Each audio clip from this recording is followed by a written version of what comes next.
So welcome back to the channel guys. आज एक बहुत ही इन्फॉर्मेटिव टॉपिक पे मैं वीडियो ला रहा हूँ।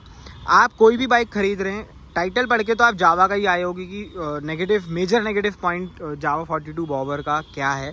बट यहाँ पे मैं एक बात और जोड़ दूँ कि भाई चाहे जावा हो चाहे कोई भी लीडर सेगमेंट की बाइक हो, अगर उस बाइक के अंदर एक मेजर अमाउंट खर्च करने के बाद ट्यूबलेस टायर्स नहीं आ रहे हैं तो भाई वो एक लॉस मेकिंग मैं कहूँगा डील हो सकती है। उसमें एक मेजर कंसर्न मैं कहूँगा कि आप ये मेरे हाथ में एक छोटा सा कील देख रहे होंगे, कहेंगे कि यार एक छोटा सा कील क्या ही नुकसान कर सकता है, ज़्यादा से ज़्यादा जो टायर है उसको पंचर ही कर सकता है ना। जी हाँ, पंचर तो कर सकता है और उसके बाद आपको इरिटेट कर सकता है ऑन रोड। अगर आपकी बाइक जो कि अराउंड 200 किलो की हो और 200 किलो की बाइक होने के बाद उसके अंदर पंचर लग जाए और वो पंचर लगने के बाद बाइक को आप चला ही नहीं सकते क्योंकि टायर जो है वो पूरा फ्लैट हो जाता है। और उस केस में जहाँ पे नियर बाई शॉप पे भी कोई आपका पंचर लगा के नहीं देगा, क्योंकि ना ही इस बाइक के अंदर डबल स्टैंड है। और डबल स्टैंड ना होने की वजह से मेजर जो इसके अंदर प्रॉब्लम आती है वो ये है कि नॉर्मल शॉप पे कोई भी पेडॉक स्टैंड नहीं होता जो सुपर बाइक्स के लिए बेसिकली यूज़ होता है, जिनके अंदर डबल स्टैंड नहीं आता। और ऐसी प्रोफेशनल शॉप्स आपको आपके नियर बाई में देखने को नहीं मिलती हैं। और उसी का कंसर्न ये हो जाता है कि आपका जो एक नॉर्मल छोटा सा काम है वो इतना ज़्यादा पेचीदा हो जाता है, मतलब मैं कहूँगा फसाद सी बन जाती है कि वो निकलने लायक होता नहीं और आपको कोई सलूशन नहीं मिलता। सेम मेरे साथ हुआ। थोड़ी देर पहले मैं बाइक को लेकर निकला, मुझे नहीं पता था कि मेरा जो पीछे वाला टायर है उसके अंदर, जो ये पीछे वाला टायर आप देख रहे हैं इसके अंदर जो है वो जो नेल है, कील है, वो फंसा हुआ था। और नॉर्मल खड़ी करने के बाद मैं जब बाइक पे वापसी आया तो मेरे पीछे से नज़र पड़ी कि भाई इसके अंदर तो पंचर लगा हुआ है। और जब मैं बाइक चला रहा था तब मुझे कोई ऐसा रियलाइजेशन नहीं हुई कि इसके अंदर कोई ऐसा कोई पंचर है जिसके थ्रू मैं बात करूं बेसिकली कोई मेरे को चलाने में, हैंडलिंग में कोई दिक्कत हो। बट जब मैंने हवा चेक करी तो हवा बिल्कुल इसके अंदर फुल थी, कोई दिक्कत नहीं था। जब मैं ये देखने के बाद किसी नियर बाई शॉप पे गया तो उसने मेरे को क्लियर मना किया, जबकि वो एक बहुत बड़ा रिटेल आउटलेट था टायर्स का और उसके अंदर पंचर्स भी लगते हैं कारों के, मैं बात करूं बाइक्स के। बट उसने जब कहा कि ये क्या ट्यूबलेस है, मैंने कहा नहीं। और फिर उन्होंने कहा ट्यूब वाला है तो डबल स्टैंड है, मैंने कहा नहीं। तो उन्होंने कहा सॉरी हम नहीं लगा सकते। एक ये मेजर ड्रॉबैक है इस बाइक का कि इसके अंदर ना ही डबल स्टैंड है और दूसरा कि टायर ट्यूबलेस नहीं है। अब इसके अंदर दिक्कत क्या आती है कि इसको आप ट्यूबलेस तो बनवा सकते हो बट आपको 8.5 से 10,000 रुपये खर्च करने पड़ेंगे, अलॉय व्हील लगवाने पड़ेंगे कंपनी के ओरिजिनल। आफ्टर मार्केट भी कोई इसके अंदर सोल्यूशन नहीं है। रॉयल एनफील्ड के अंदर एटलीस्ट आपको आफ्टर मार्केट सोल्यूशन मिल जाता है जिसके अंदर आपको एक अच्छे प्राइस पे अलॉय व्हील्स मिल जाते हैं। बट यहाँ पे तो आपको सीधा सीधा कंपनी के पास से ही अलॉय व्हील्स लगवाने पड़ेंगे। तो एक वो मेजर कंसर्न है इस बाइक के साथ।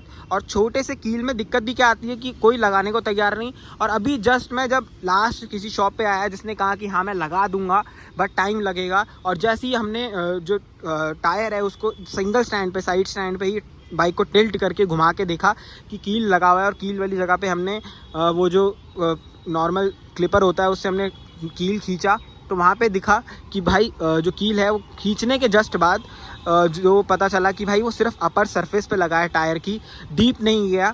और ये अच्छी बात थी कि भाई ये जो कील था ये छोटा था साइज़ में। अगर यही कील बड़ा होता साइज़ में तो भाई आज तो मोटा फटका तो लगता, क्योंकि इसका जो टायर है वो काफ़ी कॉस्टली है। और जब बाइक देख के कॉस्टली बाइक देख के लोग देखते हैं, जज कर लेते हैं कि भाई पैसे वाला है, और पैसे वाला है तो भाई इससे मोटा जो है वो चार्जेस लो एक छोटे से पंचर के। तो वो चीज़ें आपको यहाँ पे होती हुई दिखती हैं। और जब मैं भी गया शॉप पे तो उसने कहा ठीक है लग जाएगा। और रेट हम मैंने इतना डिस्क्लोज़ नहीं करा था क्योंकि मेरे को लगा था यार 100, 150, 200 रुपये तक का लग जाएगा। बट उसने कहा कि जब पंचर उसने देखा कील निकल गया तब उसने मेरे को बताया कि 350 रुपये का, 400 रुपये का खर्चा था ये। और 400 रुपये फालतू में खर्च करना एक वैलिड जो पॉइंट है वो नहीं बनाता। अब बहुत से लोग कहेंगे कि भाई 2.5 लाख की बाइक ले ली है, 360 रुपये के लिए रो रहा है। बट मैं रो नहीं रहा। अगर ये चीज़ किसी के साथ ऑन हाईवे या फिर मैं बात करूं ऑन फ्लाईओवर या मेन रोड पे चलते हुए हो सडनली जो टायर है उसकी सारी हवा निकल जाए, भाई तब की कंडीशन सोचो। अभी तो मेरे पास पैसे हैं, मैं खर्च कर दूंगा, मुझे चीज़ सही करवानी है, पैसे की बात यहाँ पे नहीं है। बट यहाँ पे बात है एक्सेसिबिलिटी की कि आप आस पास कोई बंदा इस चीज़ को करने के लिए राज़ी नहीं है, चाहे आप पैसे खर्च कर दो उसके बाद भी। और प्रोफेशनल की बात रही, अगर आप किसी और एक प्रोफेशनल शॉप पे जाओगे जहाँ पे पेडॉक स्टैंड होगा, वो आपको 500 से ऊपर चार्ज करेगा इस छोटे से पंचर के लिए, जबकि उन्हें मेन काम सिर्फ टायर खोलने का है, इसलिए उसके जो चार्जेस हैं वो बढ़ा दिए गए। ऑन द सेम साइड अगर यही है कि नॉर्मल बाइक होती जो ट्यूबलेस नहीं भी होती तो भी उसका जो चार्जेस रहता है वो 100 रुपये तक का रहता है। बट जब आप एक बहुत ही एक प्रीमियम सेगमेंट की बाइक ओन कर रहे हैं जो 2.5 लाख 2 लाख रुपए कॉस्ट करती है, तो भाई उसका जो पंचर कॉस्ट है वो भी बढ़ जाती है। तो ये एक छोटी सी वीडियो थी जो मुझे लगा कि आपके साथ शेयर करना इंपॉर्टेंट है कि भाई एक जो मेजर नेगेटिव है आज मुझे फील हुआ और मैं इसके लिए तैयार भी था कि जिस दिन पंचर लगेगा उस दिन पता चलेगा। तो वो चीज़ आज एक्सपीरियंस हो गई। 2 मिनट के लिए तो भाई दिमाग ख़राब हो गया था कि अब क्या होगा, क्योंकि जिस शॉप पे मैं जा रहा था, बड़ी से बड़ी, रेनॉन से रेनॉन, उन्होंने क्लियर मना करा कि सॉरी हम नहीं लगा सकते। और रियलिटी में उस टाइम पे ये हो गया था कि भाई क्या मुसीबत हो गई फालतू में। तो वो चीज़ें आपको थोड़ा सा ध्यान रखना है कि यार इसको ज़्यादा ऑफ रोडिंग वाले उसमें मत लेके जाओ। अगर आपके पास सेम बाइक है या अगर आपके पास कोई ऐसी हैवी सेगमेंट की हाई ड्यूटी की बाइक है जो कि ट्यूबलेस टायर ऑफ़र नहीं करती है, तो मैं पर्सनली कहूँगा या तो उसके अंदर अलॉय लगवा लो या तो उसके अंदर आप जो है थोड़ा सा सेफ़ ड्राइव करो, सेफ़ राइड करो। बाकी तो भाई यही है कि कब पता हो, कहाँ पता हो कि कब पंचर लग जाएगा, तो उसका कुछ पता नहीं रहता। तो पर्सनली मैं बस यही कहूँगा कि यहाँ पे ये चीज़ों का आप थोड़ा ध्यान रखें।